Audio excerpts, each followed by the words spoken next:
جس عمل پہ میں تھوڑی سی بات کروں گا آپ کے سامنے، ان میں ایک عمل جو انسان کی زندگی کو تباہ و برباد کر دیتا ہے، اسے بد اخلاق بنا دیتا ہے، وہ ہے غضب، غصہ غیر ضروری. آج آپ نے بات بات پہ دیکھا ہوگا بعض لوگ ہر وقت ایسے رہتے ہیں جیسے توے پہ بیٹھے ہوئے ہوں. ہوتا ہے کہ نہیں ہوتا؟ کیا خیال ہے بھائی؟ ایسے لگتا ہے جیسے ہی کہاں بیٹھے ہوئے ہیں، اتنے گرم رہتے ہیں ہر وقت. گھر میں جب آئیں گے بچے خوش ہونے کے بجائے ٹینشن میں. ابا آ گئے گھر میں، اماں آ گئی، اب پٹیں گے ہم. لب و لہجہ ایسا ہے کہ ہر وقت ڈانٹ ڈپٹ گالم گلوچ، ذرا ذرا سی بات پہ ہائپر ہو جانا، ایک دم بھڑک جانا. یہ چیزیں پہلے کم تھیں، اب ہماری سوسائٹی میں اس کی مقدار بہت زیادہ بولو بڑھ گئی ہے، بہت بڑھ گئی ہے. کون سی ایسی سوسائٹی میں ایسی چیز آ گئی ہے جس سے لوگ پہلے سے زیادہ بدتمیز ہو گئے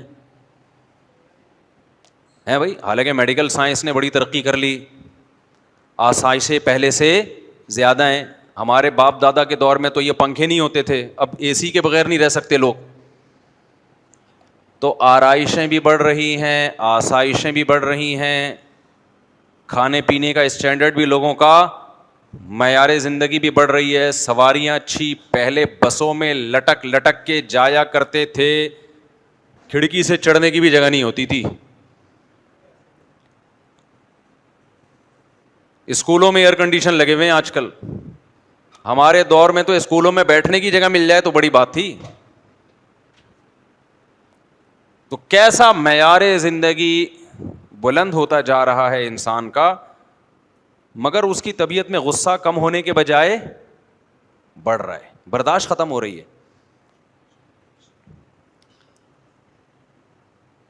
اسلام کا حکم ہے کہ آپ اپنے اندر برداشت پیدا کریں. اگر یہ اسلام کا حکم نہ ہوتا، صرف میڈیکل سائنس کی بات ہوتی، تو میں اس کو جمعے کے ٹاپک میں نہ چھیڑتا.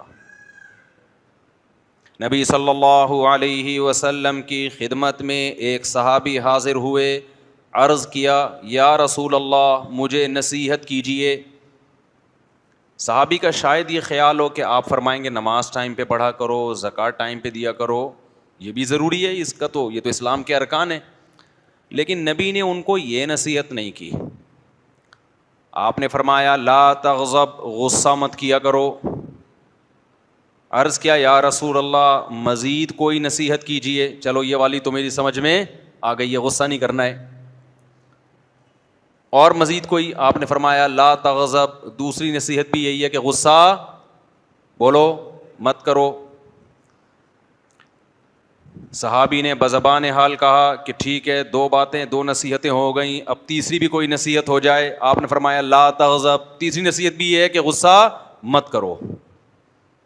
فردد مرارا، بار بار نبی صلی اللہ علیہ وسلم ان الفاظ کو ریپیٹ کرتے رہے، غصہ مت کرو، غصہ مت کرو، غصہ مت کرو.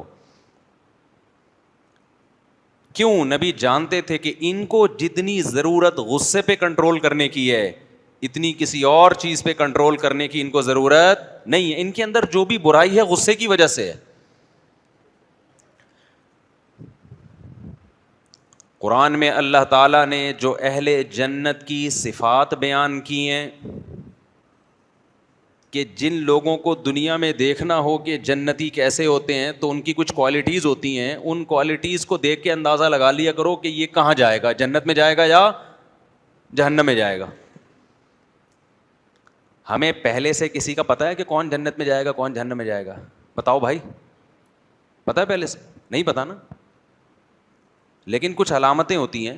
آپ سعودی عرب میں جاؤ، ہمیں نہیں پتہ ہوتا اس میں ملکی کون ہے غیر ملکی کون ہے، لیکن جس نے لال یوں ڈالا ہوا ہے، بڑا سا جبہ ہے اور رسہ ایسے کر کے ڈالا ہوا ہے، تو غالب یہ ہے کہ یہ یہاں کا مقامی سعودی ہے.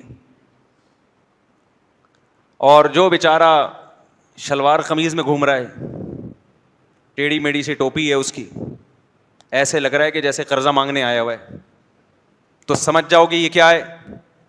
زیادہ تر 100% نہیں، یہ انڈین یا پاکستانی ہے. حالانکہ یقین نہیں ہوتا. عین ممکن ہے کہ سعودی نے شلوار قمیض شو کے لیے پہن کے دیکھا ہو کہ کیا لگ رہا ہے, لیکن علامتوں سے اندازہ ہو جاتا ہے, اندازے کے لیے علامتیں ہوتی ہیں. اکثر مالدار لوگوں کی ڈریسنگ سے پتہ چل جاتا ہے کہ یہ پیسے والے ہیں, حالانکہ ہم نے ان کی جیبوں کو ٹٹول کے نہیں دیکھا ہوتا. غریب آدمی کی ڈریسنگ سے پتہ چل جاتا ہے کہ اس کی جیب میں پیسے کے علاوہ سب کچھ ہے, حالانکہ ہم نے جیبوں کو ٹٹول کے نہیں دیکھا ہوتا. آپ نے سنا ہوگا نا, بھائی تو شکل سے غریب لگتا ہے, سنا ہوگا نا یہ لفظ. تو علامتیں ہیں نا, علامتیں, ان سے بہت چیزوں کا انسان کو آئیڈیا ہو جاتا ہے. تو اللہ میاں نے جنت میں کون جائے گا اور کون جہنم میں جائے گا, یقینی طور پر تو صرف ہمیں پیغمبروں کے بارے میں بتایا کہ پیغمبر سارے جنت میں جائیں گے, اور صحابہ کے بارے میں بتایا کہ جنت میں جائیں گے. باقیوں کے بارے میں مجھے اور آپ کو نہیں پتا کہ کون جنت میں جائے گا اور کون جہنم میں. نہ آپ مجھے دیکھ کے یقین سے کہہ سکتے ہو, نہ میں آپ کو دیکھ کے, لیکن اللہ نے کچھ علامتیں بتا دی ہیں بھائی, کہ یہ والی علامتیں جن لوگوں میں پائی جائیں تو غالب یہ کہ یہ کہاں کے لیے بنے ہیں, جنت کے لیے بنے. اور یہ والی علامتیں جن لوگوں میں پائی جائیں تو یقینی طور پہ تو نہیں کہہ سکتے, لیکن غالب یہ ہے کہ یہ کہاں جائے گا, جہنم میں. کیوں جہنم میں یہی اسی ڈیزائن کے لوگ جاتے ہیں. سمجھتے ہو اب وہ ڈیزائننگ کیا ہے؟ بہت ساری چیزیں ہیں. اللہ میاں نے سب سے پہلے نماز کا ذکر کیا کہ جس کو 5 ٹائم مسجدوں میں حاضری دیتے ہوئے دیکھو, تو غالب کیا ہے کہ یہ کس کے لیے بنا ہے, جنت کے لیے بنا ہے. سب سے زیادہ تو اس میں نماز کو فوکس کیا گیا ہے. یہ ظاہری اعمال ہے, ظاہری. لہذا جو مسجدوں میں حاضری نہیں دیتا, نماز نہیں پڑھتا, تو ظاہری جو علامت ہے نا, اس سے کچھ باطنی علامتیں کچھ ظاہری ہیں. میں ظاہری علامت کی بات کر رہا ہوں. تو جو نماز ہی نہیں پڑھتا تو غالب کیا ہے کہ یہ کس کے لیے بنا ہے, جنت کے لیے جہنم کے لیے, غالب ہی ہے. یقینی فتویٰ نہیں دے سکتے ہم. علامتیں کون سی ہیں, جہنم والی علامتیں. آج نماز کی تو کوئی ویلیو نہیں ہے نا. میں اکثر ایک واقعہ بتاتا ہوں. ایک خاتون نے بتایا کہ میرے بھائی کا انتقال ہو گیا, بہت ہی نیک تھا وہ, تو آپ اس کے لیے دعا کریں. میں نے دعا کر دی. تو کوئی شرعی مسئلہ پوچھنا تھا, انہوں نے وراثت وغیرہ کا. تو جب انہوں نے بار بار کہا نا بہت نیک تھا, تو میں نے کہا پتہ نہیں کیا اس میں کوئی کوالٹی ہوگی جو بہت زیادہ نیک تھا. یہ کئی سال پرانا واقعہ ہے, 10-15 سال تو ہو گئے ہوں گے اس. میں نے کہا شاید کوئی بہت زیادہ, تاکہ مجھے بھی موٹیویشن ملے, ہم بھی وہ نیکی والے کام کریں, تاکہ ہم مریں تو لوگ ہمارے بارے میں بولیں بہت نیک تھے بھائی. تو میں نے پوچھا کیا نیکی تھی, نماز پڑھتے تھے؟ انہوں نے کہا نماز نہیں پڑھتے تھے. میں نے کہا پھر تو واقعی بہت نیک تھا وہ. میرا خیال تھا شاید تہجد نہیں پڑھتا ہوگا, اشراق نہیں ہے نا, فرض نماز پڑھتے کہ فرض نماز نہیں پڑھتے تھے. وہ زیادہ نیک نہیں ہو گیا, مجھے ایسا لگا کہ کچھ زیادہ نیک نہیں ہو گیا. تو بھائی یہ کون سا معیار ہے یار, جو فرض نماز نہیں پڑھ رہا وہ نیک بھی نہیں ہے, بلکہ کیا ہے, بہت نیک ہے. آج کل نیک اس کو سمجھتے ہیں لوگوں سے مسکرا کے بات کر لے, کسی سے اس کا جھگڑا نہ ہو, سب کی آنکھوں کا وہ تارا ہو, اور بس اس چیز کو لوگ سمجھتے ہیں بہت اچھا ہے. او بھائی پہلے اللہ میاں سے پوچھو جس نے پیدا کیا ہے. اللہ میاں اچھوں کو جب ایکسپلین کرتے ہیں, ڈیفائن کرتے ہیں, تو ایک جگہ بھی قرآن میں ایسی نہیں ہے جہاں اللہ نے نماز سے شروع نہ کیا ہو. قرآن جہاں سے شروع ہو رہا ہے, الذین یقیمون الصلاۃ ومما رزقناہم ینفقون. اللہ فرماتے ہیں یہ کتاب ہدایت ہے پرہیزگاروں کے لیے. وہ کون ہے پرہیزگار؟ اچھے لوگ کون ہیں؟ جو نمازوں کو قائم کرتے ہیں, پھر اگلے درجے میں صدقات و خیرات کرتے ہیں. کنجوس آدمی اللہ کی نظر میں اچھا بولو نہیں, بے نمازی اچھا نہیں ہے, کنجوس اچھا نہیں ہے. میری اور آپ کی نظر میں اچھا ہو سکتا ہے کہ یار بہت اچھے طریقے سے ملتا ہے, جب پیسے مانگو دے دیتا ہے ہمیں. تو اللہ میاں نے سب سے پہلے کس چیز کو رکھا ہے؟ نماز کو. یہ ظاہری اعمال میں, باطنی کی میں بات کر رہا ہوں, لہذا آج میں باطنی کو زیادہ فوکس کروں گا. تو جہاں اللہ نے اچھے لوگوں کی علامتیں بیان کی, جنتی لوگوں کی علامتیں بیان کی, ان میں ایک بہت بڑی علامت والکاظمین الغیظ, یہ غصے کے گھونٹ کو پینے والے ہیں. غصے کے کڑوے گھونٹ کو بولو پی جاتے. لہٰذا آپ کو اگر کوئی ایسا بندہ نظر آئے جو بات بات پہ ہائپر ہو جاتا ہے، ایک دم رگیں پھول جاتی ہیں، دماغ ایسے جیسے ابھی چیر پھاڑ کے برابر کر دے گا، تو ہم یقینی طور پہ کسی پہ فتویٰ نہیں لگاتے کہ جہنم میں جائے گا. لیکن لگتا کیا ہے، کہاں کے لیے بنا ہے یہ؟ جو اس کے اندر آگ ہے نا اتنی بھڑکنے کی، تو یہ آگ ہی کے زیادہ مناسب. جنت میں ماحول خراب کرنے کے لیے اللہ ایسے لوگوں کو بولو نا نہیں لے کر آئیں گے. ماحول خراب کرے گا نا وہاں جا کے بھی. ایک حور بھی کم پڑ گئی فرشتوں کا بیڑا غرق کر دے گا. اس کو 70 حوروں کا وعدہ کیا تھا، 69 آ رہی ہیں گنتی میں. اب بتاؤ چیزیں توڑ پھوڑ شروع کر دے گا کہ نہیں کر دے گا؟ ہائپر ہو جائے گا. تو ہائپر لوگوں کے لیے، ایک دم کھوپڑی گھومنے والوں کے لیے اللہ نے جنت کو، جملہ تو مکمل، میری کھوپڑی نہ گھوم جائے کہیں. مجھے ڈر یہ لگ رہا ہے میں اخلاق پہ بیان کر رہا ہوں اور مجھے نہ غصہ آ جائے. جب بھی میں ادھورا جملہ چھوڑوں فوراً کمپلیٹ کرو اس کو. تو جو بات پہ جن کی اچانک کھوپڑی گھوم جاتی ہے، ایک دم ہائپر ہو جاتے ہیں، ایک دم رگیں بھول جاتی ہیں، ہمیں قرآن سے پتہ چلتا ہے ان میں جنتیوں کی علامتیں نہیں ہیں. یہ جنت میں گئے تو جنت کا ماحول کیا کریں گے؟ خراب کریں گے. سوال تھوڑا سا بیہودہ سا ہے. ایک صاحب نے سوال پوچھا، آج کل تو یہ اللہ معاف فرمائیے ہومو سیکشولیٹی کو بڑا فروغ دیا جا رہا ہے نا، کہ کسی کو عورت میں رغبت ہی نہیں ہے، وہ اگر جنت میں گیا تو کیا اللہ اس کی اس خواہش کو پورا کریں گے وہاں؟ اس کا جواب یہی کہ وہ جنت میں جائے گا کیوں؟ جنت پاکیزہ لوگوں کے لیے بنی ہے بھائی، جو نکاح کی رغبت رکھتے ہیں. لوط علیہ السلام کی قوم لڑکوں میں دلچسپی لے رہی تھی تو کہاں گئے؟ وہ جنت میں گئے کیا؟ لوط علیہ السلام نے کہا ہا اولائی بناتی، قوم کی بیٹیاں، ان سے نکاح کرو. انہوں نے کہا ہمیں نکاح میں رغبت، بیوی میں رغبت نہیں ہے. قرآن کہتے ہیں ہم نے پوری قوم کو ایسے زمین سے اٹھا کے الٹا پٹخ کے ختم کر دیا. میں تو آپ سے بار بار کہتا ہوں خوراک بھی پاکیزہ کھانے کی عادت ڈالو اچھی، جس کا اللہ نے جنت میں تذکرہ کیا ہے، تاکہ وہاں جاؤ تو ٹینشن نہ ہو.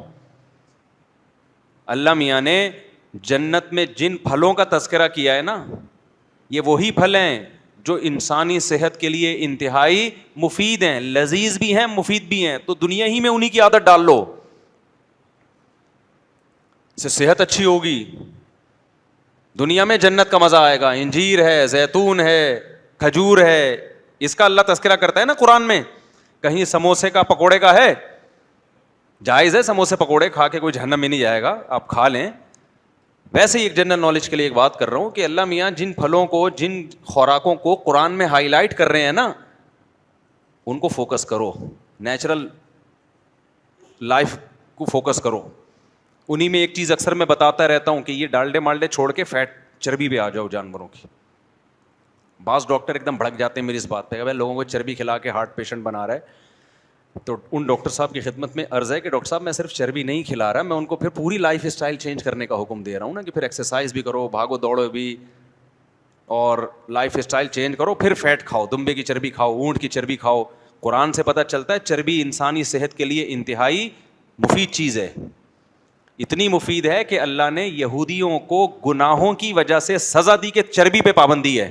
وحرمنا علیہم شحومہما، کہ گائے کی چربی، بیل کی چربی اور اونٹ کی چربی تم پہ کیا ہے؟ حرام ہے. اچھی چیزیں حرام کی جاتی ہیں سزا میں، یا سزا میں بری چیزوں کو حرام کیا جاتا ہے؟ کسی نے کوئی قتل کیا، حکومت نے سزا دی کہ آج کے بعد تو چرس نہیں پیے گا، اور اس سے چرس چھوٹ گئی، تو یہ سزا تھوڑی ہے، یہ تو فائدہ ہو گیا نا. یہودیوں کو اللہ نے کہا پورا گوشت کھا سکتے ہو، چربی کے قریب پٹکنے کی اجازت نہیں ہے، تمہاری بدعمالیاں ایسی ہیں چربی نہیں کھاؤ گے تم. اور ہم سے کوئی میرے بھائی ایسا یہودیوں والا گناہ بھی نہیں ہوا.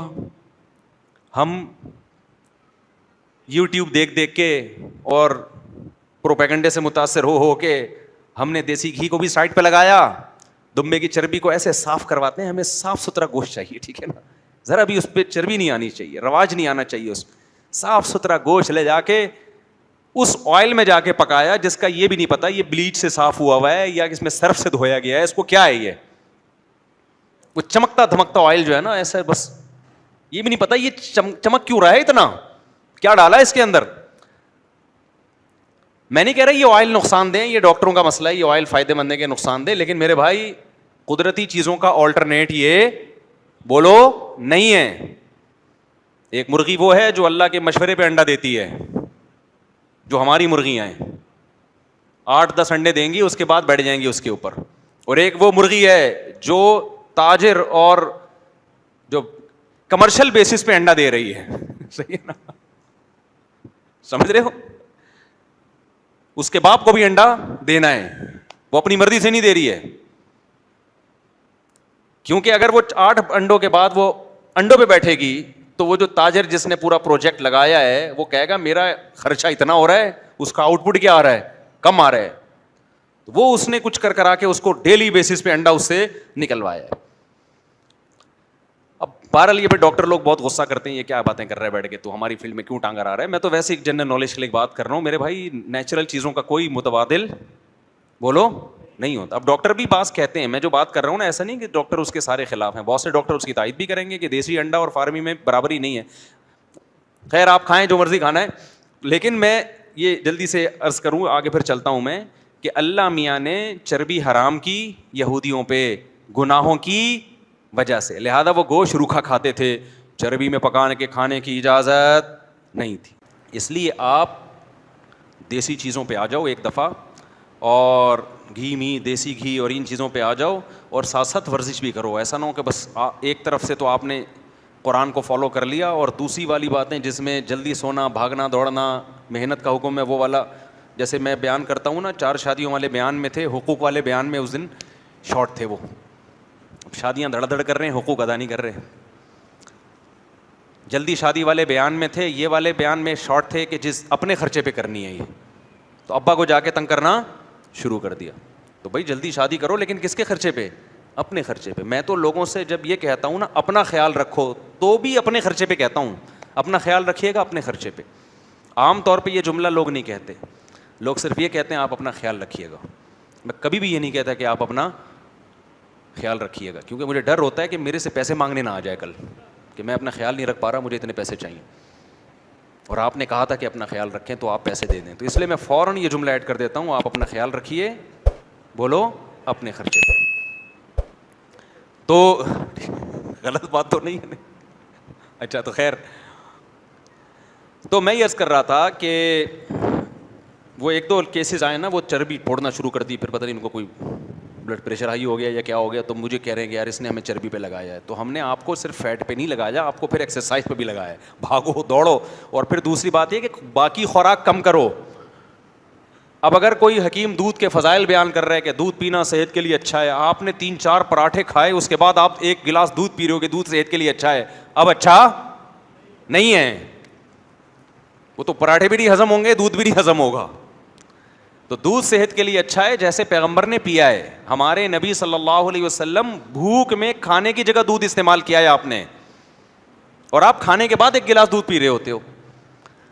دیکھو ہمیں پیغمبر کی سیرت میں یہ ملتا ہے کہ جب بعض دفعہ ایسا ہوا، ہمیشہ نہیں، شدید بھوک لگ رہی ہے، شدید بھوک، تو حلب الشاتا، یا اونٹنی کا دودھ نکالا یا بکری کا دودھ نکالا، اور اسی وقت تازہ تازہ بغیر بوائل آپ نے نوش فرمایا. یہ والا دودھ ٹھا کر کے آپ کی باڈی میں جا کے لگے گا.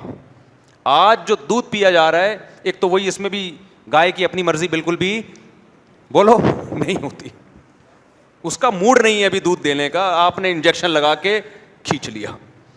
یہ ایسا ہی ہے جیسے ڈاکو، ایک بھکاری آتا ہے آپ سے 1000 روپے مانگتا ہے، آپ کا موڈ ہوتا ہے تو دے دیتے ہو، نہیں ہوتا تو نہیں دیتے. لیکن جب ڈاکو آتا ہے اور بندوق نکالتا ہے تو موڈ ہوگا تو بھی دینا پڑے گا، موڈ نہیں ہے تو بھی دینا پڑے گا. تو اس کی بے برکتی ہوگی نا. تبھی ہم تو کہتے ہیں ڈکیتی کی کمائی میں برکت نہیں ہے. تو یہ جو گایوں بھینسوں سے دودھ نکالا جا رہا ہے یہ ڈکیتیوں کا دودھ ہے. گائے کی مرضی بول لو نہیں ہوتی، اس کو لگا کے ٹیکا لگا کے نکال کے پتہ نہیں کیا کیا نکل رہا ہوگا، اللہ ہی جانے. کچھ چیزیں میڈیکل سائنس کی تحقیق میں نہیں آتی ہیں لیکن بعد میں آ جائیں گی. میڈیکل سائنس نے یہ دعویٰ تھوڑی کیا ہے کہ ہم تحقیق کی آخری انتہا تک پہنچ چکے ہیں. بھائی ریسرچ ہوتی رہتی ہے، نئی نئی چیزیں آتی رہتی ہیں. اس لیے دودھ کی بات جب ہوتی ہے تو پھر وہ طریقہ جو پیغمبر صلی اللہ علیہ وسلم کا تھا. پیغمبر صلی اللہ علیہ وسلم کا تازہ دودھ اور بھوک کی حالت میں. اچھا خیر, تو میں یہ عرض کر رہا تھا کہ یہ جو ایک دم بات بات پہ ہائپر ہو جانا, غضبناک ہو جانا, اسلام میں یہ پسندیدہ کام نہیں ہے. ہمارے قرآن کی میں نے آیت پڑھی کہ اللہ نے جنتی لوگوں کی صفت بیان کی کہ والکاظمین الغیظ, یہ لوگ غصے کے کڑوے گھونٹ کو پیتے ہیں. تو ہمیں یہ پتہ چل گیا ان آیتوں سے, ان احادیث سے, اور بھی بہت ساری احادیث ہیں لیکن میں نے مختصر آپ کے سامنے پیش کی ہیں, اسلاف کے واقعات ہیں بہت اس پہ. اس سے ہمیں یہ بات تو پتہ چل گئی کہ ایک دم ہائپر ہو جانا, غضبناک ہو جانا, یہ کوئی اچھا کام نہیں ہے. یہ میں اس لیے ایکسپلین کر رہا ہوں کہ آج اس کو بھی اچھا سمجھا جانے لگا ہے. آپ نے نوجوانوں کو دیکھا ہوگا, اکثر ایک ڈائلاگ بولتے ہیں, ابے میری فلاں سے بات چیت ہوئی, اس نے مجھے یہ جملہ کہا, اور تجھے پتہ ہے تیرے بھائی کو جب غصہ آتا ہے, تجھے پتہ ہے, پھر آگے تو مجھے بتانے کی ضرورت نہیں ہے. بھائی بری چیز پہ فخر کیوں کر رہے ہو ہیں؟ یہ شو مارنے کی بات نہیں ہے, یہ آپ کے لیے یہ گدھے ہونے کی دلیل ہے, یہ گدھے ہونے کی دلیل ہے. یہ کوئی خوشی کی بات نہیں. خوشی یہ ہے کہ یار تیرے بھائی کو جب غصہ آتا ہے نا تو بالکل بھی پاگل نہیں ہوتا اس میں. اصل میں تو میری عقل کا پتہ ہی غصے میں چلتا ہے. نارملی تو سب نارمل ہی ہوتے ہیں بھائی. ابھی دیکھو سب یہاں نارمل بیٹھے ہوئے ہیں, نہ میں آپ کو برا لگ رہا ہوں نہ آپ مجھے برے لگ رہے ہیں. آرام سے تمیز سے بیٹھ کے ہم ایک دوسرے کی بات سن رہے ہیں. اصل مقصد یہ کہ جب کسی غصہ آیا ہوا ہو, پھر آپ کا ایٹیٹیوڈ کیا ہوتا ہے, پھر آپ کا اسٹائل کیا ہوتا ہے, پھر آپ کنٹرول میں رہتے ہیں کہ نہیں رہتے. اگر کنٹرول میں رہتے ہیں فخر کرنے کی چیز ہے. پھر بولا کرو یار تیرے بھائی کو جب غصہ آتا ہے نا, پھر بھی ایسے ہی رہتے جیسے ابھی. سمجھ میں نہیں آ رہی بات؟ تو یہ نوجوان یہ ڈائلاگ سیکھ لیں. یہ نہ بولا کریں بھائی تیرے بھائی کو جب غصہ آتا ہے تو پھر پاگل ہو جاتا ہوں میں, پھر میں نہیں دیکھتا. جس کی یہ عادت ہے نا جب غصہ آتا ہے تو بالکل پاگل ہو جاتا ہے, تو خوب سمجھ لو کہ اس طرز عمل میں وقتی طور پر چند بے وقوف آپ کی تعریف کر لیں گے کہ یار یہ کسی کی نہیں سنتا, ڈرتا ورتا نہیں ہے. چند بے وقوف تعریف کریں گے, لیکن ایسا آدمی پریکٹیکل لائف میں بری طرح ناکام ہوتا ہے. یہ نہ دین کا نہ دنیا کا, کہیں بھی ترقی نہیں, نہ کاروبار کر سکتا ہے یہ, نہ جاب کر سکتا ہے, نہ اللہ کو راضی کر سکتا ہے. جو غصے میں کیا ہو جاتا ہے, پاگل. نہ یہ گھریلو لائف میں کامیاب ہے, طلاقیں بھی ہوں گی ان کے گھروں میں, بچے باغی بنیں گے, رشتے دار ٹوٹ جائیں گے, کہیں بھی یہ کام, اور پھر ایک دن ڈپریشن سے مر جائے گا کیونکہ یہ غصے میں کیا ہو جاتا تھا, پاگل. اس سے صحت خراب ہوگی اس کی. ہمیشہ خوش مزاج لوگ جو غصے میں پاگل نہیں ہوتے, غصہ آتا کم ہے ان کو, ہمیشہ وہ کامیاب لائف گزارتے ہیں. ہمیشہ یاد رکھو ٹینشن دینا سیکھو. ٹینشن لینا, ٹینشن ایسی چیز ہے پارسل کرنے کی چیز ہے. کیسے ٹینشن دے, دو طریقے آپ کو بتاتا ہوں ٹینشن دینے کے. ایک غلط طریقہ, ایک صحیح طریقہ. ایک پہلے غلط طریقہ بتا دیتا ہوں, وہ والا طریقہ میری مراد نہیں ہے.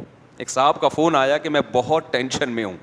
میں نے کہا کیوں بھائی؟ کہہ رہے ہیں آج مجھے 1,00,000 روپے کسی سے میں نے قرضہ لیا ہوا تھا, وہ آج شام 6 بجے مجھے دینا ہے, میرے پاس پیسے نہیں ہیں.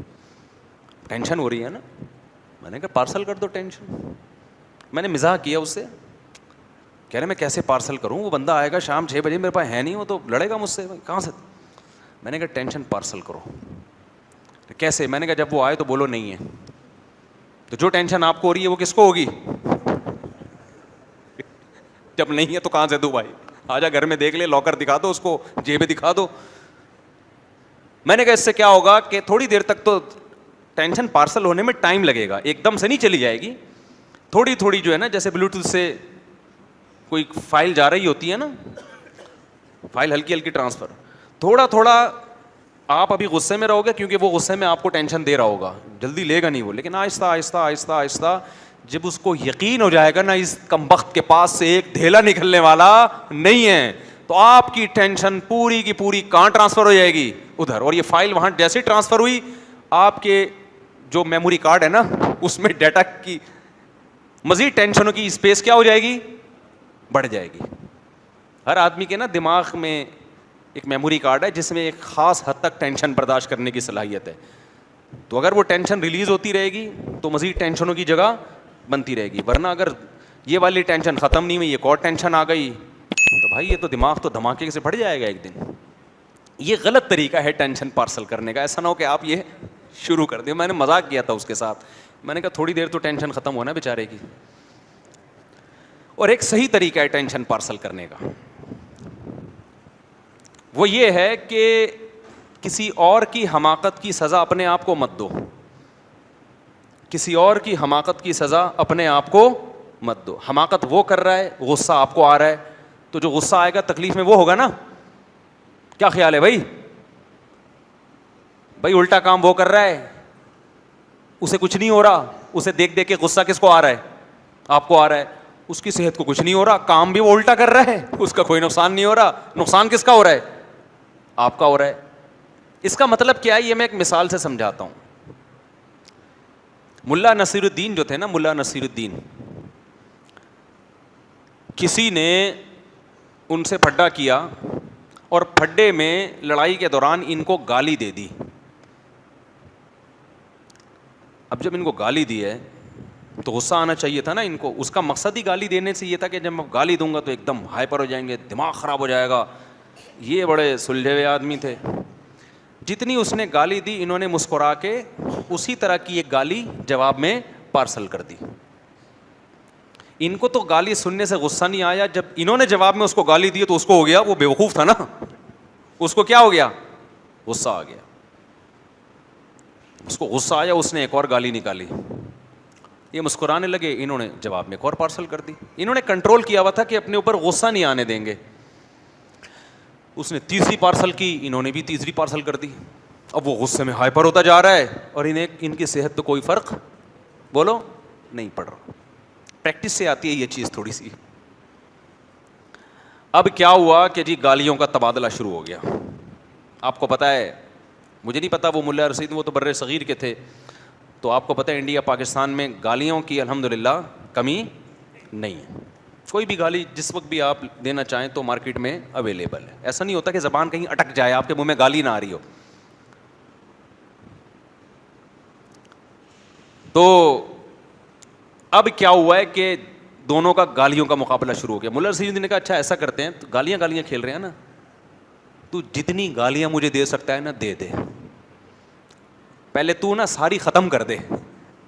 اس بندے جس کو غصہ آیا ہوا تھا اس نے کہا چلو اچھا مجھے موقع مل گیا, اب میں ایک ایسی گالی دوں گا نا, اس کو غصہ کیوں نہیں آ رہا ہے, اس کو غصہ دلاؤں گا میں. اس نے ایک گالی, دو گالی, تین گالی, چار گالی, آرام سے ٹھنڈے پیٹوں سن رہے ہیں بیٹھ کے. جتنی گالیاں وہ دے سکتا تھا ساری گالیاں جو اس کائنات میں تھیں وہ ساری کیا ہو گئیں, ختم. اور یہ بیٹھے ہوئے آرام سے مسکرا رہے ہیں. انہوں نے کہا دیکھ لے, سوچ لے مزید کوئی گالی. تو سوچ کے پھر کوئی گالی لے آتا. بالآخر تھک گیا نا, اس نے کہا اب ختم بھائی. انہوں نے کہا میرا نمبر ہے. اس نے کہا جتنی گالیاں تو نے دی ہیں وہ بھی, جتنی اس کائنات میں موجود ہیں, جتنی ماضی میں کوئی کسی کو دے چکا ہے, جتنی حال میں دے رہا ہے اور جتنی فیوچر میں دے گا, وہ ساری ایک تھیلے میں اور وہ تجھے. اس کو غصہ آیا, بولا الو کے پٹھے. اس نے کہا تھیلے میں, یعنی یہاں سے ریورس ہو کے کہاں جا رہی ہے. اس نے کہا جو بھی گالیاں نکال رہے ہیں نا وہ کہہ رہے ہیں کہاں ہے, وہ تھیلے میں. اب تو جتنی گالیاں دے گا وہ آلریڈی میں ریورس کر کے, اب وہ ساری کس کو جا کے لگ رہی ہیں, اب وہ ہو رہا ہے لال پیلا, بلڈ پریشر ہائی. یہ واقعہ کیوں میں سنا رہا ہوں کہ غصے میں, جو غصہ میں تھا اس کا فیصلہ درست تھا, یا جس نے غصہ مسلط نہیں ہونے دیا اس کا فیصلہ درست تھا. دشمن کو تکلیف دے دی نا, جو اپنی کھوپڑی استعمال کر رہا ہے, غصہ نہیں آنے دے رہا, اس کے فیصلے درست ہوتے ہیں. اور جو کھوپڑی استعمال نہیں کرتا, جذباتی ہو جاتا ہے, وہ اپنا نقصان کر رہا ہوتا ہے جذبات میں. تو یہ جو ڈائلاگ ہے نا, میں غصے میں پاگل ہو جاتا ہوں, میں یہ ہو جاتا ہوں, میں یہ ہو جاتا ہوں, یہ ٹھیک نہیں ہے. اچھا یہ خوب سمجھ لیں, اسلام چونکہ دین فطرت ہے, اسلام یہ نہیں کہتا کہ غصہ ختم کر دو, کیونکہ اللہ نے آپ کو جتنی صفات دی ہیں کوئی صفت ایسی نہیں ہے جو بیکار اللہ نے دے دی ہو. جیسے ہمیں جسمانی اعضاء اللہ نے دیے, کوئی نہ کوئی ان کا کام ہے نا. پلکیں دی, اس کا بھی کوئی کام ہے. آنکھیں دی, اس کا بھی کوئی کام ہے. ناک, کان, کوئی جسم کا پارٹ ایسا نہیں. بعض اپینڈکس کی جو وہ رگ ہے اس کو ڈاکٹر بعض لوگ کہتے ہیں کہ وہ کوئی کام نہیں ہے, ایسا نہیں ہے. کل ہو سکتا ہے میڈیکل سائنس بتا دے کہ جی یہ اس مقصد کے لیے, بلکہ ہو سکتا ہے یوٹیوب پہ کوئی ریسرچ آ بھی گئی ہو اب تک. تو خوب سمجھ لیں, جیسے اللہ نے ہمیں ظاہری جسمانی عضو دیے, ہر عضو کا کوئی نہ کوئی مقصد ہے, کوئی چیز بیکار نہیں ہے. ایسے ہی اللہ نے جو ہمیں کچھ اندر کچھ صفات دی ہیں, کچھ اندر کچھ قوتیں دی ہیں, وہ قوتیں بھی ہمارے فائدے کے لیے دی ہیں, لیکن ان کو کنٹرول کرنے کی ضرورت ہے, لگام دینے کی ضرورت ہے. اللہ نے ہمارے اندر محبت کا جذبہ رکھا, اب یہ جذبہ غلط استعمال ہو رہا ہے, عشق معاشقے ہو رہے ہیں اور حرام کاریوں کی طرف جا رہا ہے یہ جذبہ. تو اسلام یہ نہیں کہتا محبت کے جذبے کو ختم کر دو. ختم ہو گیا تو بیوی سے کیسے محبت ہوگی, اولاد سے کیسے ہوگی, ماں باپ سے کیسے ہوگی, سب سے بڑی بات اللہ رسول سے کیسے ہوگی, اس کے لیے بھی تو جذبہ چاہیے نا. ملک سے کیسے ہوگی, یہ تو آپ ایک مردہ انسان بن جاؤ گے. اللہ نے شہوانی جذبات رکھے ہیں, ڈیزائرز رکھی ہیں, یہ ڈیزائرز غلط استعمال ہو رہی ہیں. انٹرنیٹ پر فحش فلمیں دیکھی جا رہی ہیں, زنا کی طرف جا رہے ہیں, اور جو کچھ گند بلا ہماری سوسائٹی میں. اسلام ڈیزائرز ختم کرنے کا نہیں کہتا, اس کا رخ کیا کہتا ہے, صحیح جگہ لے کے جاؤ, نکاح کی طرف جاؤ, اس سے اولاد ملے گی تمہیں, گھر کا ماحول اچھا ہوگا. تو اور اس کو بھی اعتدال سے لگام دینے کی ضرورت ہے. بے لگام کریں گے وہ ادھر ادھر انسان درندہ بن جاتا ہے, پھر اس کو کنٹرول میں لے کر آئیں. تو اسی طرح غضب, غصہ آنا, یہ اللہ کی طرف سے ایک نعمت ہے, لیکن آج اس نعمت یہ ہمارے کنٹرول میں بولو نہیں ہے. اس کی مثال ہے جیسے گھوڑا دے دیا اللہ نے آپ کو سواری کے لیے. اب بغیر لگام کے گھوڑا اچھا ہوتا ہے یا لگام والا اچھا ہوتا ہے؟ گھوڑے کو آپ لگام دے نہیں رہے تو میرے بھائی آپ گھوڑے پہ سوار نہیں ہوگے, گھوڑا آپ پہ سوار ہوگا. وہ آپ پہ سوار ہو کے بولے گا ادھر کو چل. جیسے جو گھوڑے بے لگام ہوتے ہیں, آپ جب ان پہ بیٹھے, آپ نے جانا انڈا موڑ تھا, گھوڑا لے کے گیا آپ کو یو پی بھی لے گیا آپ کو. ایسے ہی ہو رہا ہوتا ہے. میں بچپن میں ایک دفعہ ساحل سمندر پہ گھوڑے پہ بیٹھا تو لگام نہیں تھی, یا لگام ہوگی, سرکش تھا, مجھے ابھی یاد نہیں. تو میں جدھر کو بھاگ رہا ہوں گھوڑا کہاں بھاگ رہا ہے, میں تو ڈر گیا. میں نے کہا بھائی پتہ نہیں کہاں لے کے جا رہا ہے مجھے, ہم ادھر کو جانا چاہتے ہیں, یہ کہیں اور لے جا, کنٹرول میں ہی نہیں. اب اس کا ایک حل تو یہ ہے کہ ہم کہیں گھوڑے پالنا ہی حرام ہے, سواری رکھنا ہی حرام ہے. او بھائی نہیں, یہ تو اللہ نے انسانوں کی خدمت کے لیے جانور پیدا کیے ہیں بھائی, تو ان کی خدمت کے لیے ضروری ہے کہ ان طاقتوں کو لگام دی جائے. لگام یہ آپ پہ سوار نہ ہو, بلکہ یہ آپ کے کنٹرول میں ہو, آپ ان کے کنٹرول میں نہ ہو.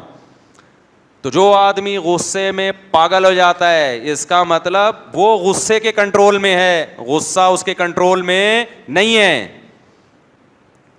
تو اللہ نے انسان کو جو غصے کی صفت دی ہے نا, اس کا فائدہ کیا ہے پہلے یہ بتا دوں, پھر بتاؤں کہ ختم کرنا مقصد نہیں ہے کہ غصہ آنا ہی ختم ہو جائے, یہ ہو بھی نہیں سکتا.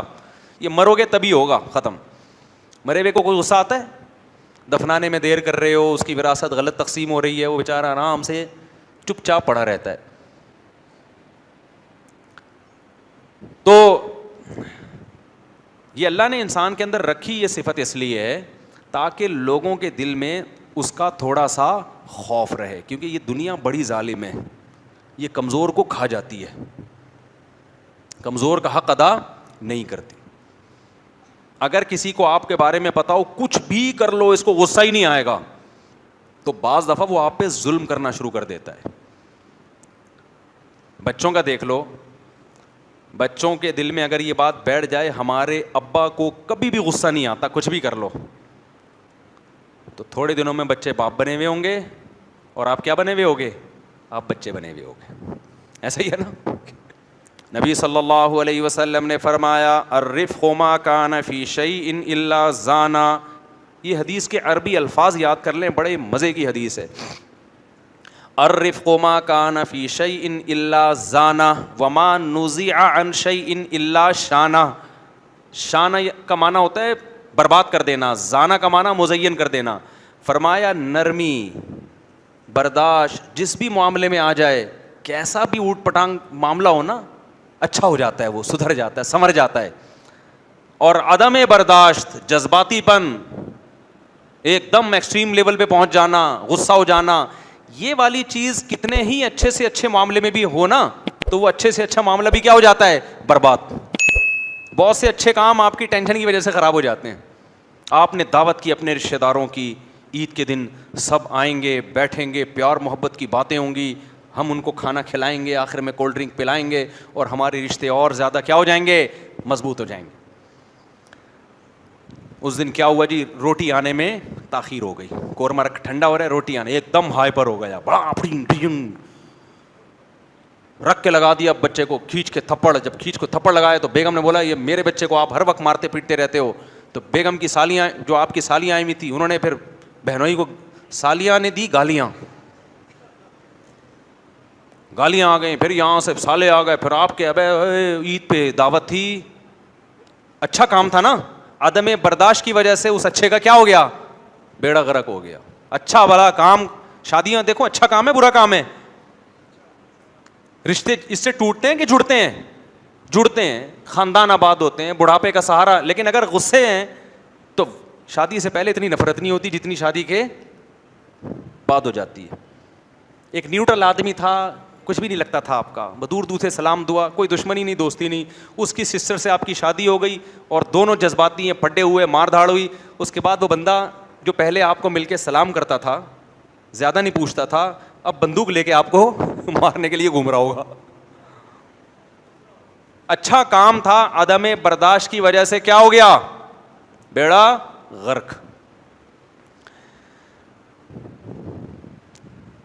تو الرفق ما کان فی شیء الا زانا, یہ سید الانبیاء صلی اللہ علیہ وسلم کے زبان مبارک سے نکلے ہوئے الفاظ ہیں. جس کام میں بھی نرمی ہوگی, آرام سے, جذباتی پن نہیں, تمیز سے, تو وہ کام کیا بن جائے گا, مزین ہو جائے گا. تمیز سے الٹے کام بھی کرو نا, وہ بھی اچھے لگ رہے ہوتے ہیں. ہمارے ایک استاذ ہیں, بڑے پولائٹ اور بڑے نرم, لیکن وہ ان میں لچک نہیں ہے. یعنی ہوتا ہے نا بالکل آرڈر جب دینے پہ آتے ہیں تو بس آرڈر, لیکن دیتے بڑے تمیز سے ہیں. جیسے کسی استاذ کے بارے میں شکایت پہنچی کہ یہ صحیح نہیں پڑھا رہے, اور ایک دو دفعہ انہوں نے تنبیہ بھی کر دی صحیح نہیں پڑھا رہے, تو وہ فیصلہ کر لیتے ہیں اس کو نکالنا ہے مدرسے سے. غصہ کبھی نہیں کرتے. وہ کیسے بلاتے ہیں, میں آپ کو اسٹائل سمجھاتا ہوں ان کا. استاذ آئے گا ان کے پاس, مدرسے کے امپلائی ہیں, بیٹھیں گے, وہ چائے پلائیں گے. آدمی سمجھتا ہے شاید میرے مزید انکریمنٹ لگنے والے ہیں مجھے. ایک دم جلد بازی میں فیصلہ نہیں کرتے, پہلے کئی بار تنبیہ کی کہ آپ کی غیر حاضریاں بہت ہو رہی ہیں, آپ ایبسینٹ بہت ہوتے ہو, آپ سلیبس کو مکمل نہیں کر رہے, یہ مدرسہ ہے, وقف کا مال ہے, یہاں پہ ذمہ داری پوری کریں. ایک نوٹس بڑی تمیز سے, دو نوٹس, تیسرا نوٹس, چوتھا, پھر یہ جائے گا کہ ہم آپ کو نکال بھی سکتے ہیں, آپ ذمہ داری. کہیں بھی اس میں گالی گلوچ اور جذباتی, ابے تجھے کیا, تو انسان کا بچہ ہے, گدھا ہے, ایسا کوئی اسٹائل نہیں ہوتا. یہ میرے ٹیچر ہیں, ان کی بات کر رہا ہوں میں. بڑے اچھے اخلاق نا, کام پورا پراپر کرتے ہیں. ایسا نہیں کہ اخلاق میں کام ہی الٹے شروع کر دیں کہ بھائی جو پڑھا رہا ہے ٹھیک ہے, نہیں پڑھا رہا تو بھی ٹھیک ہے. نا, اتنا نیک بننے کی ضرورت نہیں ہے. لیکن وہ اپنی زبان نہیں خراب کرتے, غصہ نہیں آنے دیتے. تو وہ کیا کریں گے, بلائیں گے ایک استاذ کو. انہوں نے اپنا واقعہ, استاذ نے مجھے خود بتایا کہ میں گیا تو بیٹھ کے انہوں نے کہا کہ جی وہ چائے پلائی. کہتے میں نے کہا شاید بہت ترقی ہونے والی ہے میری. تو کہا کہ دیکھیے آپ کو میں نے اس سلسلے میں بلایا تھا کہ آپ کی غیر حاضریاں بہت زیادہ ہیں. بولتے بھی بڑے ٹھہراؤ کے ساتھ, آرام آرام سے. آپ جانتے ہیں نا, یہ جانتے ہیں ان استاذ کو, بڑے آرام آرام سے, کہ بعض دفعہ سنائی نہیں دیتا, بولنا پڑتا ہے کہ حضرت تھوڑا سا لاؤڈلی ہو جائے. تو وہ دیکھیے آپ چونکہ پڑھا نہیں رہے ہیں اور آپ کی غیر حاضریاں بھی ہیں اور آپ کو کئی بار تنبیہ کی گئی, تو اگلا سمجھتا ہے کہ شاید ایک اور بار اب چائے پلا کے تنبیہ کی جا رہی ہے, کہ دھمکیوں سے باز نہیں آ رہے, تو ہو سکتا ہے اکرام سے. تو ایسا ہے کہ وہ آپ کا جو ہے نا, ہم نے آپ کوئی اور اگر مدرسہ دیکھ لیں تو یہ آپ کے لیے مناسب رہے گا. اگلا سمجھتا ہے شاید مشورہ دیا جا رہا ہے مجھے میرے وسیع تر مفاد کے لیے. تو اگلا اگر یہ کہنا کہ میں نہیں دیکھنا, میں تو یہیں پڑھانا چاہتا ہوں, تو بڑے آرام سے کہتے ہیں کہ یہاں سے تو آپ کا اخراج کر دیا گیا, ٹھیک ہے, اس سلسلے میں آپ کو بلایا تھا. سمجھتے ہو کہ نہیں؟ اب اگلے کے سمجھ میں نہیں آ رہا ہوتا کہ میں ان پہ غصہ کروں یا انہوں نے جو مجھے عزت دی ہے میں بھی ان کو چائے پلاؤں اس عزت کے بدلے میں. سمجھ میں آ رہی بات؟ اب وہ زمین آسمان کا زور لگا دینا, مدرسے میں اس کے لیے جگہ نہیں ہے. سفارشیں لے آئے, وہ پاؤں میں گڑ جائے, وہ گالی گلوچ شروع کر دے, وہ غصہ ہو جائے, لیکن ان کا اسٹائل چینج نہیں ہوگا. ابے نکل یہاں سے, ابے نہ, آپ کا اخراج یہاں سے کر دی, تشریف لے جائیں. دیکھو مجھے ایک بات بتاؤ, طلاق سے بری کوئی چیز ہے؟ یہ آخری بات کر کے بیان ختم کرتا ہوں, پھر اسی ٹاپک کو, یہ بہت اہم ٹاپک ہے, اگلے ہفتے انشاءاللہ مزید لے کے چلیں گے. طلاق سے بری کوئی چیز ہے جس کے سائڈ افیکٹ کتنے زیادہ ہوتے ہیں بتاؤ نا. حدیث میں آتا ہے ان ابغض الحلال الی اللہ الطلاق, حلال چیزوں میں سب سے ناپسند اللہ کو کیا لگتی ہے؟ طلاق. کتنی بری چیز ہے, کیونکہ طلاق کا مطلب دو جو زندگی بھر جنہوں نے ساتھ رہنے کا سوچا تھا ان کا بریک اپ ہو رہا ہے, وہ آپس میں کیا ہو رہے ہیں؟ جدا. اس سے دو خاندان ٹوٹ رہے ہیں, بچے تباہ ہونے کا خطرہ ہے, رول رہے ہیں. لیکن اگر فیصلہ کر ہی لیا ہو نا علیحدگی کا, تو قرآن نے کیا کہا؟ یہ کام بھی غصے میں کرنے کا نہیں. امساکم بمعروف او تسریح باحسان, محبت سے عزت کے ساتھ رخصت کرو. حالانکہ کتنے سائڈ افیکٹ ہیں اس کے, لیکن یہ بھی جذبات میں نہیں دھکے دے کے نکالا, ایک دم غصے میں جھاگ نکل رہا تھا اور دھڑ دھڑ دھڑ طلاقیں دے دی. نا. اگر مجبوری میں یہ کام کرنا پڑے تو رسپیکٹ کے ساتھ, عزت کے ساتھ, آرام سے اس کو کیا کرو؟ رخصت کرو. اس کا سارا جہیز واپس کرو, اس کو سارا مہر دو, عدت کا خرچہ دو, اور پھر اس پہ الزامات مت لگاؤ. نہ وہ آپ پہ الزام لگائے, نہ کوئی پوچھے کہ کیوں علیحدگی ہوئی, بولے بھائی ہماری آپس کی انڈرسٹینڈنگ نہیں تھی, ہمارے ذہن نہیں ملتے تھے آپس میں, اس لیے ہم نے ارادہ کیا کہ ہم کیا ہو جاتے ہیں؟ الگ ہو جاتے ہیں. تو ایسے برے عمل کو جب اسلام کہتا ہے کرنا ہی ہو تو تمیز سے کیا جائے, تو جو تمیز کے کام ہے ان کو بھی بدتمیزی سے کرنا کہاں سے جائز ہوگا؟ ابے کیسے, میں بھی بدتمیزی پہ آ گیا ہوں, اصل مسئلہ یہ ہے.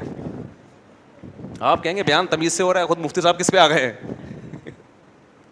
تو بھائی ہم جو یہ بیان کرتے ہیں نا, یہ اپنے لیے بھی کر رہا ہوں. یہ آپ بھی مجھے کسی دن غصے میں اچھلتے کودتے دیکھ لیں تو لوگ کہہ رہے تھے اس دن دیکھو کیسا بیان کر رہا تھا اور آج کیا ہو رہا ہے. تو میں تو لوگوں سے کہتا ہوں, میں کب دعویٰ کرتا ہوں یار میں 100% نیٹ کلین ہوں. بھائی ہم تو بیان کر اس لیے رہے ہیں تاکہ کس کی اصلاح ہو, آپ کی بھی ہو, ہماری بھی ہو. تو ہم نے دعویٰ کیا ہی نہیں ہے. یہ الزام تو اس پہ ہوتا ہے جو دعوے بڑے بڑے کر رہا ہوتا ہے نا.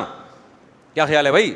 ہم تو بیٹھے ہیں بات چیت کے لیے یار, قرآن و سنت یہ کہتا ہے, اب اللہ کرے آپ کو بھی توفیق مل جائے, اللہ کرے ہمیں بھی توفیق مل جائے. ہم تو اس لیے بیان کر رہے ہیں کہ اللہ مجھے بھی توفیق دے. اس لیے ایسا نہ کبھی میں غصے ہو رہا ہوں کلپ بنا کے ڈال دو دیکھو بیان کیا کر رہا تھا. تو بیان میں کر اس لیے رہا ہوں تاکہ اگر میرے اندر غصہ ہے تو وہ بھی کیا ہو, وہ بھی. اچھا بعض دفعہ مصنوعی غصہ کرنا پڑتا ہے گھر میں, تو یہ سیٹ اپ بہت ضروری ہے. آ نہیں رہا ہوتا آدمی, تھوڑا روب رہا ہے, جیسے بچوں کو یوں کر کے آنکھیں دکھاتے ہیں نا, بعض دفعہ آ نہیں رہا ہوتا لیکن وہ سیاسی غصہ ہے. وہ اس کی اہمیت کا میں منکر نہیں ہوں. وہ گھر میں بیگم کے سامنے بھی, ساس سسر کے سامنے بھی, وہ الٹی باتیں منہ سے اوپر سے اللہ کو کہہ دیا کرو اللہ میں اتنا الٹا ہوں نہیں, ایسا نہ فرشتے لکھ کے الٹا ہی لٹکا دے جہنم میں. وہ پھر سیاستاً اس طرح کے ڈائلاگ ہوتے ہیں کہ بیگم قابو میں نہیں آ رہی, تو بیگم جب میری کھوپڑی گھومتی ہے نا تو میں کچھ سوچتا نہیں ہوں. یہ صرف ڈرانے کے لیے, کیونکہ اگر آپ نے اس کو بتایا کہ میری کھوپڑی گھومتی ہی نہیں ہے اور میں بہت پولائٹ آدمی ہوں اور میں کنٹرول میں رہتا ہوں, تو وہ کنٹرول سے کیا ہو جائے گی؟ باہر ہو جائے گی. بعض دفعہ وہ خواتین جو بیان نہیں سن رہی. تو گھر میں چونکہ مرد کو اللہ نے بنایا ہے سربراہ, تو سربراہ کا روب ہونا کیا ہے؟ ضروری ہے, ورنہ ماتحت سارے کنٹرول سے باہر. تو وہاں سیاسی ڈائلاگ کے طور پہ آپ یہ رپورٹ پیش کر سکتے ہیں کہ بیگم میرا تو ماضی بہت خطرناک رہا ہے, میرا جو ماضی ہے نا پاس, آپ واقعات دیکھ لو. وہ ایک آدمی گیا نا جب شادی ہوئی, تو جیسے ہی کمرے میں گیا تو بلی میاؤں میاؤں کر رہی تھی, اس نے اٹھا کے اس کی گردن مڑو کے پھینک دی. تو بیگم ڈر گئی, ابے یہ کیا ہے؟ یہ سیاسی چیزیں ہوتی ہیں. وہ دو بھائیوں کی شادی ہوئی, ایک بھائی کی بیگم کنٹرول میں تھی, دوسرے کی کنٹرول سے باہر تھی. ایک تو خواتین وہ نا رپلائی کرنا شروع کر دیتی ہیں ایسے لطیفوں پہ کہ دیکھو عورتوں کے خلاف ہے اور مردوں کو بدتمیز بنا رہا ہے. وہ بھائی پورا بیان سن لیں تو یہ ایک اتنا سا چٹکلا نہ نکالیں. پورے بیان میں تو بیان ہی تمیز پہ ہو رہا ہے نا, یہ تو کچھ سیاسی ٹوٹکے ہیں. اس کا مقصد آپ کو کوئی چنگیز خان بنانا نہیں ہے. تو ایک آدمی تھا, وہ جب گھر میں جاتا, 2 بھائی تھے, 6 مہینے ہو گئے شادی کو, ایک کی بیوی کنٹرول میں اور ایک کی کنٹرول سے باہر. اب اس نے دیکھا کہ یار ایک کی تو اتنی فرما بردار ہے. اس نے پوچھا یار تو نے کیسے کنٹرول کیا؟ کہہ رہا میں جب گھر میں آتا تھا, کوئی گلاس ولاس پڑا ہوتا تھا نا راستے میں, تو ہٹا کے تمیز سے رکھتا نہیں تھا, لات مار کے ہٹاتا تھا اس کو. ہٹائے کس نے؟ بیگم ڈر گئی کہ یار یہ گلاسوں اتنے توڑ دیے اس نے, تو کیسا نہ ہو غصہ ہے تو مجھے ہی نہ توڑ دے. ڈر گئی وہ. آج کل ڈرتی ورتی نہیں ہے, یہ پہلے بتا دوں میں. ہاں, آج کل آپ لات سے توڑیں گے وہ دانت توڑے گی آپ کے. تو یہ ونس اپون اے ٹائم. آج کوئی اور طریقہ اختیار کریں, وہ سیاسی لیکن اسٹائل تھوڑا چینج ہو. تو دوسرے نے کہا کہ چلو یار ہم بھی کل سے گلاس توڑنا شروع کرتے ہیں. آیا گلاس توڑا. بیگم نے کہا یہ 6 مہینے پہلے کرنے کا کام تھا, اب نہیں. تو آج کل کی خواتین جو ہوشیار ہو گئیں, اس پہ بس ایک مختصر لطیفہ سنا کے کہ آج کل کا تھوڑا ٹیکنیکل طریقہ اختیار کرنا پڑے گا. وہ ایک آدمی نے روب کے لیے کیا کیا, جب شادی ہوئی نا تو کپڑے لٹکا دیے دلہن کے, 3 دلہنوں کے کپڑے, تاکہ بیگم روب میں آئے. بیگم نے پوچھا یہ لیڈیز کے کپڑے لٹکے ہوئے ہیں, یہ کیا ہیں؟ اس نے کہا دیکھو میری پہلی بیوی بدتمیز تھی, میری بات نہیں مانتی تھی, اس کا مرڈر کیا میں نے, اور یادگار کے طور پہ میں نے اس کی ساڑی یہاں لٹکا دی. بھائی بڑا خطرناک. یہ دوسرے کپڑے کس کے ہیں؟ وہ سمجھ رہا تھا یہ ونس اپون اے ٹائم پرانے زمانے کی لیڈی ہے. اس نے کہا یہ دوسرے کپڑے کس کے ہیں؟ اس نے کہا یہ دوسری بیوی, پھر میں نے دوسری شادی کی, وہ بھی قابو میں نہیں تھی, اس کو بھی مار دیا میں نے, اس کی یادگار کے طور پہ دلہن کا ڈریس میں نے یہاں لٹکا دیا. اس نے کہا یہ تیسری. اس نے کہا پھر 2 کے بعد 2 ناکام ہو گئیں, تیسری شادی کی, وہ بھی قابو میں نہیں تھی, مار کے یہاں لٹکا دیا اس کے کپڑے. اس کا خیال تھا بیگم کانپنے لگے گی. بیگم نے کہا اب یہ ذہن میں رکھنا, یہاں تیرا پاجامہ آئے گا, یہاں میرے کپڑے نہیں آئیں گے, یہاں تیرا پاجامہ آئے گا.